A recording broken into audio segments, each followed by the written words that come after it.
impact of technology can be felt in every aspect of the ag industry, and animal agriculture is no different.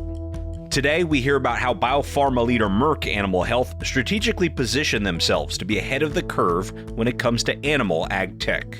If you're not in technology as a core capability, it's just theory. Like, you learn by being in it. You have to learn to rethink your norms.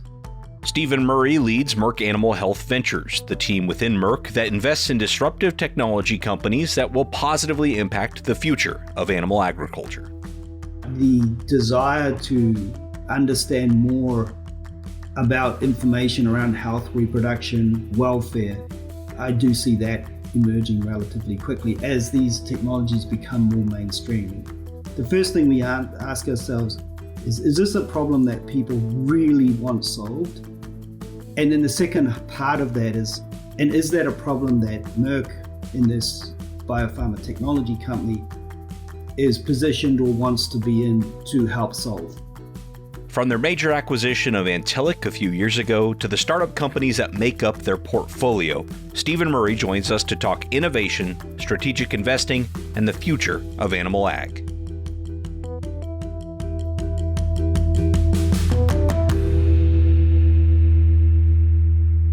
Well, hello, fellow ag nerds. Thanks so much for joining me for another episode of The Future of Agriculture. My name is Tim Hamrich, and every week I get to sit down with the founders, the farmers, the innovators, the investors, the people shaping the future of the ag industry.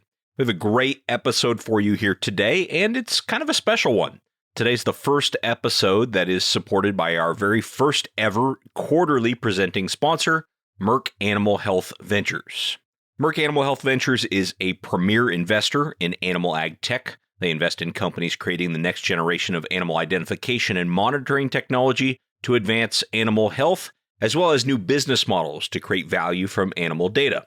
Merck Animal Health Ventures partners with early-stage technology companies to successfully scale solutions for their customers, which include livestock producers, veterinarians, and pet owners. For more information, check out the Merck Animal Health Ventures website. And thanks so much to this group for supporting the Future of Agriculture podcast. And on that note, I'm very pleased to welcome the leader of the Merck Animal Health Ventures team, Stephen Murray, joining me as our featured guest on today's episode.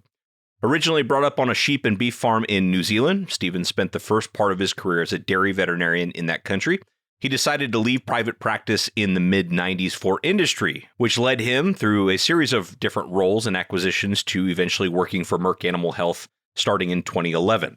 Stephen built the Animal Health Ventures group from its foundation in 2016, developing the team, their ways of thinking, and processes that are needed to invest, partner, and work with young technology businesses that are of strategic interest to Merck Animal Health. In today's episode, we're going to cover how an established industry leader embraces technology as a core competency, what this acquisition of Antelliq meant to that end, the role of the strategic investor in the early-stage startup ecosystem, and some of Stephen's thoughts on where the future of animal ag tech is headed. We're going to start, though, with that landmark acquisition of Antelliq.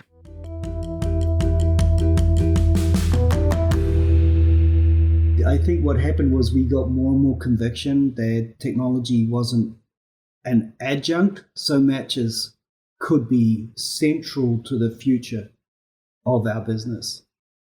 And then that led us to the acquisition of what was called Antelliq, or what most people think of as Allflex. And then it became like really full time, because that's a technology business. And now we were in the technology business as well.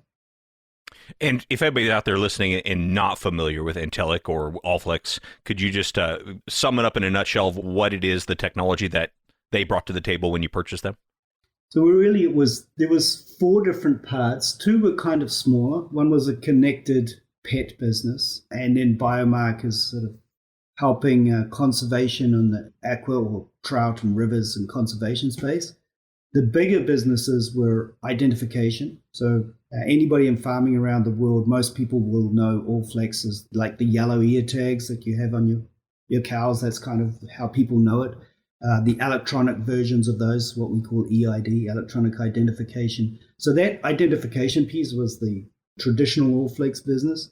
And then the other piece was this dairy monitoring business that had been, started at the turn of the century and 2 decades later was beginning to really get some momentum in the market. So that's monitoring dairy cows for when to mate for AI, and then also for their health status.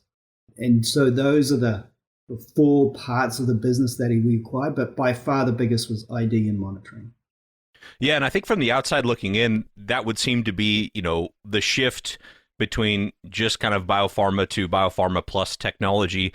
But from the inside, I'm curious if you can share, how difficult was it to start thinking that way? Because it is a new type of thinking rather than just, hey, we're a biopharma company, to, technology is a central part of being a biopharma company. What was that like to make that shift of how you saw yourselves? That's a great question.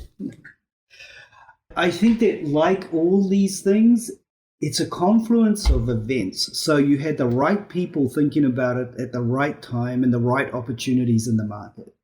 So we could have talked about it, and we were doing some minority investments in technology, and we were excited by what we saw.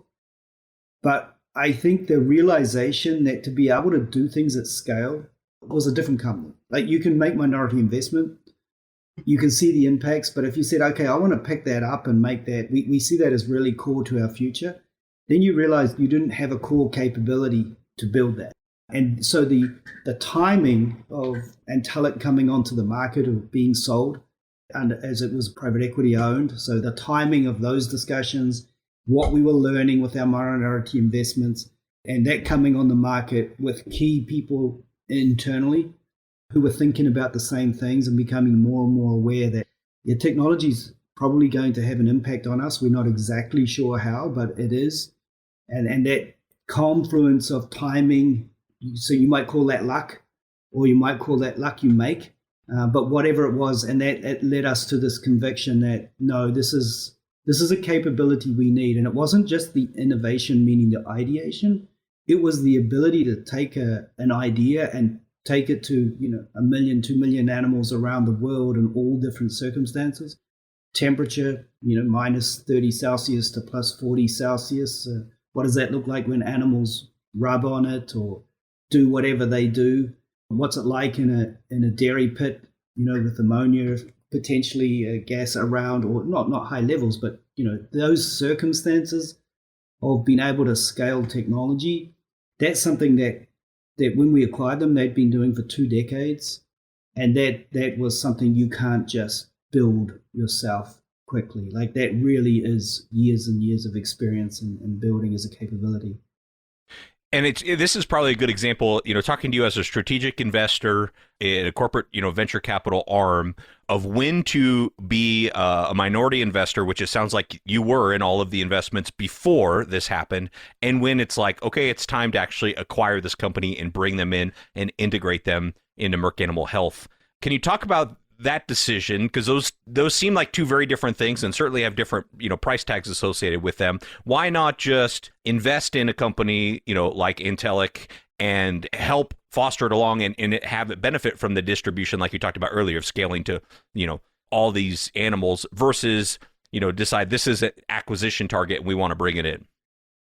So the investments we make are in early stage companies, right? So Antelliq was an existing company with a significant revenue, and so that option wasn't there. So it depends on the stage of the company. The investments we've made are all, when I say early stage, mostly seed and A round. So in other words, proof of concept is still in process. Like, they're not yet. In fact, I don't think many of them have revenue, or certainly not significant revenue at the time we start investing. So we're early stage investors where we think that we can add some value. So there might be some scientific or customer access or ways that we can help them be successful that should be more than what they can do by just raising capital. Otherwise, we're not really a strategic, we're a financial, and yes, we want a financial return, but that's not what we were set up primarily to do. And how does that work in practice? I could see where In your role, you consider it your job to help these companies be successful however you can, but you've also got to work kind of internally with a company like Merck, and there's probably limits on the amount of sort of resources that can go to subsidize, for lack of a better term, the companies to become successful. How does that work from a strategic standpoint? Before we acquired Antelliq, that was a constraint. Like we could offer value on maybe the science of a way a vaccine would work or a disease or something like that. Post acquisition, where we now were a technology company as well as a biopharma company, then what we were able to offer was much wider because we now have teams who understand what it takes to build hardware devices and deploy hardware devices and cloud infrastructures and architectural design for what can scale and all those type of things, communication protocols. So we now have a few people with deep and wide expertise across those elements of the whole technology stack that are a part of our assessment and a part of our value add. So we can work with you, and we have some expertise in something that we know you're going to come into. We know that when you scale, you're going to come into this issue. Hey, and so if you think about this in this way now, that's going to help you in a year or two when you've got more or many more customers. Right. I love that. So yeah, no, I mean, definitely it speaks to the fact that how significant that acquisition was to your capabilities as a company in general. Would existing customers of Merck kind of notice that difference too, of kind of going into more of a technology focused company as a result? Initially, on a daily basis, no. I think the customers that you sell to are a little different. So the biopharma customers tend to be veterinarians on the whole, or you deal with the live production unit if it's a large integrated operation. With let's say the dairy monitoring, your customer is the farmer directly. So the veterinarian doesn't see that to the same degree on a daily basis, but over time, veterinarians become aware, or more and more aware, that monitoring and that information and data is something that is associated with us, with Merck. So I think that's emerging or developing, evolving as the two parts of the business, will when I say converge, I don't mean converge into one customer, because they're different customers, but they converge in terms of the value and consistent way that you might think about solving a problem. Right. Yeah, and I want to talk about that a little bit more of kind of this integration of a company like Antelliq into Merck Animal Health, because I know even though it's a clear strategic fit, that doesn't make it easy, right? So maybe if you could share some lessons from the years that followed that acquisition about these types of transactions and these types of melding of companies. Yeah, probably so many lessons. I think the first thing is that if you're not in technology as a core capability, and you're not in early stage company or innovation within it, it's just theory. Like you learn by being in it. And so that's really, really important. You have to learn to rethink your norms, right? How you might think about, this is not an area we're in, but if you were looking at, using body temperature to decide if an animal's sick or not, and then you want to do that by, camera instead of thermometer, then now the way you think it's not a direct correlation. This temperature equals that temperature. You have to rethink, well, what does this mean?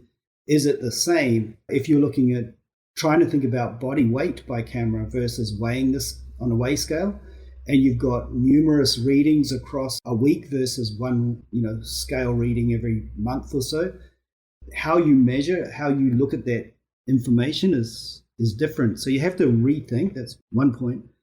Many different lessons, but the biggest one of all, although we kind of knew it, and I mentioned that the capability wasn't core, I think even more 2 years later, or it might be 3 years now, the ability to scale and take something from 1,000 or 2,000 to 1 million, that is a journey, and that's the toughest part of innovation, I would say, in animal health is not the ideas. There's lots of good ideas out there, and lots of ideas that will help.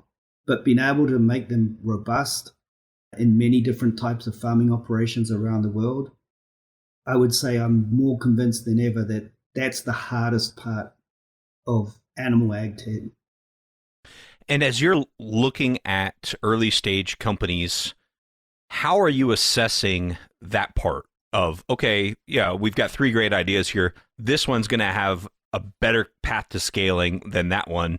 How do you approach that from sort of a mental framework standpoint?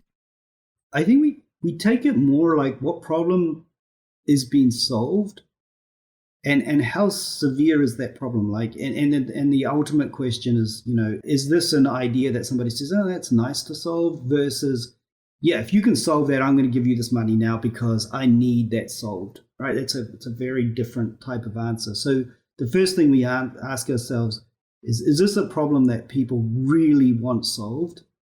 And then the second part of that is that a problem that Merck, in this biopharma technology company, is positioned or wants to be in to help solve? So just because it is a solution doesn't mean it should be for us. So there's a bunch of areas that are not for us. Like, we're not a nutritional business, but we can see that we should work with nutritional companies. So, despite all the advancements in technology and innovation, from your standpoint, are there still a lot of those problems out there in animal agriculture of, like, just if you could solve this, I would gladly pay you what you're asking? Yes. And one of the reasons I say yes emphatically is that whilst, we might be making progress in, let's say, dairy monitoring, that's well established, been out there for 2 decades, and it's just beginning to be moved from sort of early adopter into mainstream. It's sort of in that process, and that will continue to be built out. But if you go to swine and poultry, the ability to early identify problems around health, etc., is much more nascent. Like, there's not commercial solutions out there at this stage. There's some that are emerging. We've invested in Poultry Sense ourselves, but yeah, so there's many more. And my expectation is that once you begin to solve some of those things, then you'll run into the next question. Okay, now I can early diagnose this animal. Okay, what's the right approach to use with that animal? Or another disease might emerge that you get regularly in swine and poultry in particular, but new diseases emerging, and how might you manage those, and what's the interplay of technology in those circumstances. So, for example, biosecurity, not an area we're in, but we do see that, or I would say that you're going to see more technology helping solve that. Those solutions are starting to emerge. And for your team, how do you keep a pulse on these early stage companies that are not in the press yet, probably for most of them? Is it just kind of like old school network? How do you keep your finger on the pulse of these emerging companies that are so nascent? So when we started, it was the old school go to the innovation events that were kind of starting up at the same time, right? So technology in particular, startups were starting to emerge. There were biopharma startups that were a little bit further on, maybe. So you would have these events that would invite them in, and they would invite investors in. So we just started going and meeting as many people as possible. Once we acquired Antelliq, we had a different network in the market that sort of came with that. And then as we've built up our portfolio and got to know various other investors and founders, etc., we find that network is now doesn't just rely on events. We still go to those events, we sponsor them as makes sense. We may or may not speak at them, but that network of investors and startup founders and companies it sort of expands out, and then people begin to get to know you more. Like, if you're a startup now and you're thinking about animal health and welfare or production, you're probably going to come upon us, I hope, fairly quickly on as hey, this would be a good investor to go and talk to. And how early will you start that conversation with them? I know you said you're kind of seed and Series A, but will you start that conversation, really early in the life of the business? Absolutely, and that doesn't mean that an investment is timed right for that, but just to to know. And a lot of times we'll meet a company and we say, interesting idea, not ready yet. Other times we meet them and go, okay, I wish this had been like 6 or 9 months ago. So it just depends. So I don't think you can be too early to meet them, but you can certainly be too early to invest because it takes time, and often it might be a year to 2 years later before you might do that. Right. And have you been with the Merck Animal Health Ventures team since the group started, and kind of maybe walk us through some of the history of Merck deciding to approach things this way? So yes, I guess I was the first person who volunteered to lead. We didn't even know what to call it at that stage. We started by calling it H3 for Third Horizon, and we found that we were all the time explaining what that meant. So we said, okay, let's rename ourselves. We called ourselves Animal Health Ventures because it was fairly clear what we did at that point. So I did it part-time for like almost 2 years. Our first full-time person started about, I think, 9 months after that. We had an internal startup that we were looking at, and then we made our first minority investment. And now we have a team of, I think it's 5 of us, with a sort of species differentiation. So we'll have one person, like Jeanette looks at the ruminants, Nick looks at the companion animal, John in the swine area, Andre at the poultry area, and then we have Camilla in the aqua space. They may be more involved with an internal incubation or more involved on the investment side, but they kind of have to cover both. So yes, right from the very start. And I don't want to get you in trouble with any of those team members you just mentioned, but is there one area in particular that you're seeing, a lot of excitement in, a lot of opportunities in, either now or in the near future? In each species, we see clear value around the monitoring, and that's our sort of core proposition. But that's going to be in partnership. You're going to be in an ecosystem. You're not on your own. And that the ecosystem is what we're seeing is a lot of interest by, it might be retailers wanting to utilize or tap into your monitoring as something that adds value to their brand. So that's, I think, in all species, or at least all livestock species. There's a lot of talk about carbon these days and what that might mean. We're watching that space. We think that for us, how that plays out, what it means, it's still early to know exactly how that's going to play out, like I said before, and what our role there could be. Where do we add value? So that's an area that we're watching, that there's a lot of excitement about, but you also have to be clear-eyed around just what is, your role or our role, and what does that mean. I think people get a little bit overhyped on some of these things. There's real things to do here, but how they play out at, in a real market is still evolving rapidly, but evolving. Right. Yeah. One thing I've noticed just from covering Agtech for a few years is that sometimes everybody is so excited about something except the customer. Like the customer really isn't that excited about it at all. And so, you all are in a great position to kind of keep tabs on, like, okay, everybody in the venture capital world loves this, but are our customers really going to go for it? Do you have like a systematic feedback loop for that sort of thing, of kind of getting a sense from a real customer of whether they're actually going to shell out real dollars to buy this stuff? Well, first, kind of, I guess, 2 layers. Our team are all, by our team, I mean the ventures team, but also the sort of wider team, both on the technology side and on the commercial side as well, are pretty connected to real customers. So, I've been the guy in what we call the gumboots on the farm, lying in the dirt, trying to carve a cow and those sort of things. So we're very connected. And so you have that first sort of instinct around what makes a difference at that level. And then if we do progress further, then we want to go and speak to real customers. And we want to make sure that if somebody's thinking about this particular product, have they got real customers, and let's speak to them and see what their experience is. And yes, they should be excited about it, because it's hard to drive value for a producer, from all the way at the other end of the chain. The person who's using it on a daily basis should be the one who's most excited about it. Yep, absolutely. And I think you're up to something like 10 portfolio companies now. Could you maybe talk about sort of your team's approach of the types of companies that you are ending up investing in? Any themes or threads that carry through them? Or maybe if you just want to single out a few as examples of the types of investments you're making? No, it's not like we went after one technology space. In fact, that's not the theme. It's more or less the opposite. So within the portfolio, you'll see quite a range of investments across the species and across the type of technology. So you've got Targan, which is a company that's spraying vaccines in the eyes of chicks as a different way of being able to vaccinate at scale, right? So better coverage, better welfare.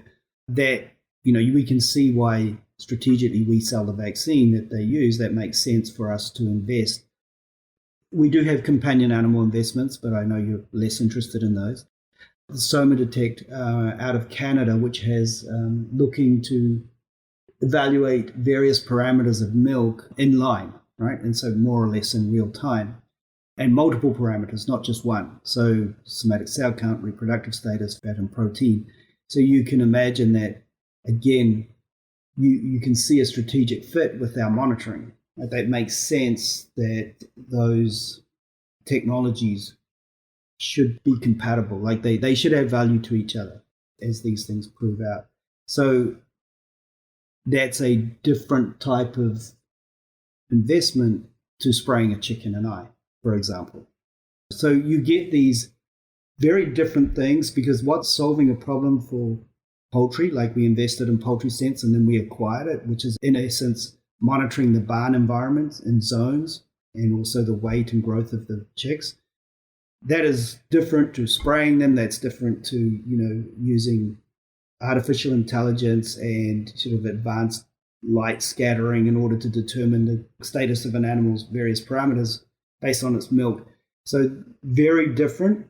I think what's common is more early stage where we're able to work with them to try and prove our concept. And then once that concept gets proven, then you go through, that sort of normal next funding rounds and growing up. And talk about that. I know you like to use the word incubation. So can you maybe talk about incubation and what that looks like in practice and how we sort of prove that out? So incubation was a concept that started a couple of years ago. So after we had made a series of investments, and then we acquired one of them, that was Quantified Ag. And we made that first acquisition and we, hey, look, this is a team of 9 people, like really motivated, great people, but we're a large multi-thousand people organization. And if we split them up and put them all into their various normal departments, then the project or the product dies because they just, they've got so many other priorities and everything else. We need to incubate, keep them together as a team until the product and the organization is ready to scale that. And so we did that for a period. We learned, we still learn and getting better at it. How you launch a technology product is very different to how you launch, say, a biopharma product. So one is a very defined product that's well known at launch with the regulations around it that make total sense. A technology product, when you first launch that, the product 12 months later, 24 months later is much more evolved. And so you're learning in one market, you're evolving it, you're developing it, and then, 6 months later, it looks a little different and it's improving all the time. So the way to incubate and learn about those sort of early stage solutions is very different. Right.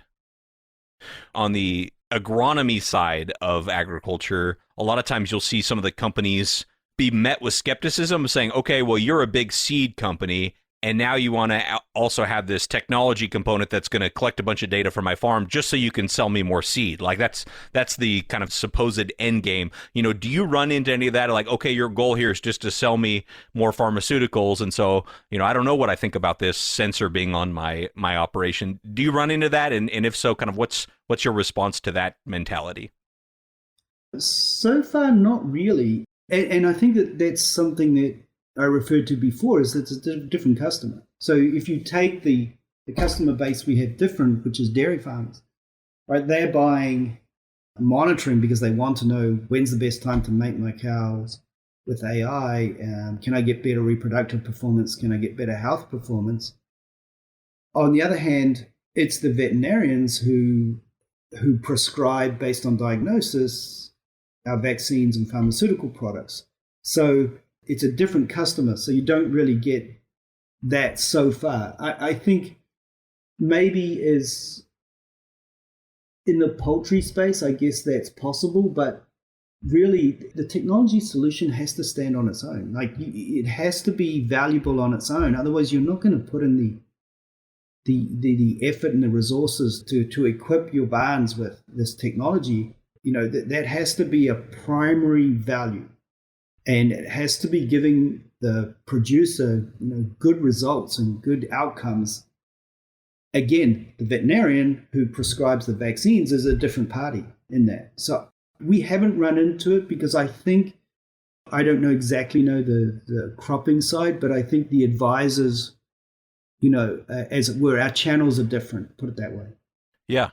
Yeah, and that's a really interesting point. The difference in channels, it makes me wonder, will there be a time in the future where a veterinarian wants to be the local provider and supporter of technology as well? Like, in addition to their vet services, will they want to be the distribution channel for some of these animal ag technologies? Do you see any of that today, or do you see a possibility of that in the future? We've seen a little bit of that, not so much. I think veterinarians are much more interested in the information, the data, and what that means for health and reproduction, which is their forte. So, I think as the technology becomes more widespread, we see that sort of, oh, okay, this is interesting. So not retailers of technology as such, and having inventory of hardware or setting up subscriptions. No, I don't expect that on the whole. Like, you might get some exceptions, but the desire to understand more about information around health, reproduction, welfare, I do see that emerging relatively quickly as these technologies become more mainstream. And don't forget, the collars are like 10% of market penetration after 2 decades. Now that's going to accelerate, but really it's only just beginning to be mainstream, and the other species is not at that point yet. Wow. So we're early innings. Early innings, yes. And so, but I think you hit that inflection point on the adoption curve where it becomes, I know somebody who's using this and they're getting great results. And then all of a sudden you go, 10, you can double market share relatively quickly, and it becomes much more significant. And I think you'll see that in dairy over the next 2 to 4 years. Well, let's with the last few minutes here, look to the future. You said at the top, your job is to kind of look for disruption in ways that are not immediately clear or obvious. As you think about that today, what are areas that you think, are poised for disruption that maybe we're not talking enough about? I think that what's going to happen is you're going to get monitoring across a poultry barn, a swine barn, on a beef farm in a different way, but on a dairy farm. What I don't think we know is what that ecosystem and all the sort of results of that. So I can see that this makes perfect sense from an ROI and labor and other perspectives. But what's unclear is, okay, when that becomes the norm, when 50, 70% plus of people are using monitoring, what's all the knock-on or consequences of that for consultancy, for suppliers, for the way you do field trial work? Now, there's a whole different way of doing field trial work when you've got tens of thousands of animals being monitored.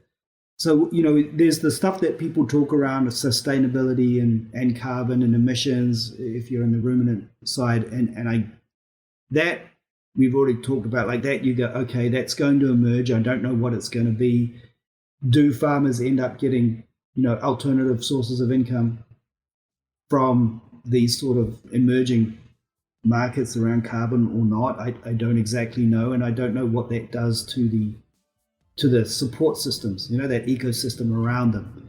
So I think for me that's really unclear. But I think the one thing is, if you're not in it, you're not learning. it's all about being in it and learning and being okay with the fact that you just don't know the future, but you want to be there somehow. Man, what a great place to end. I just love that point about you've got to be in the game, so to speak, even if you don't know 100% what the future might hold. Thank you so much to Stephen Murray for his time on the podcast. Make sure you go check out the Merck Animal Health Ventures team. I'll make sure I put a link for them in the show notes to this episode. What are your thoughts on the future of animal agriculture? Let me know. I'm on Twitter at Tim Hamrich, or if you're not a Twitter person, I totally understand. You can reach me on LinkedIn or via email at tim@aggrad.com. Thanks so much for your time and your attention. I really don't take it lightly. I'll be back next week with another story of ag innovation.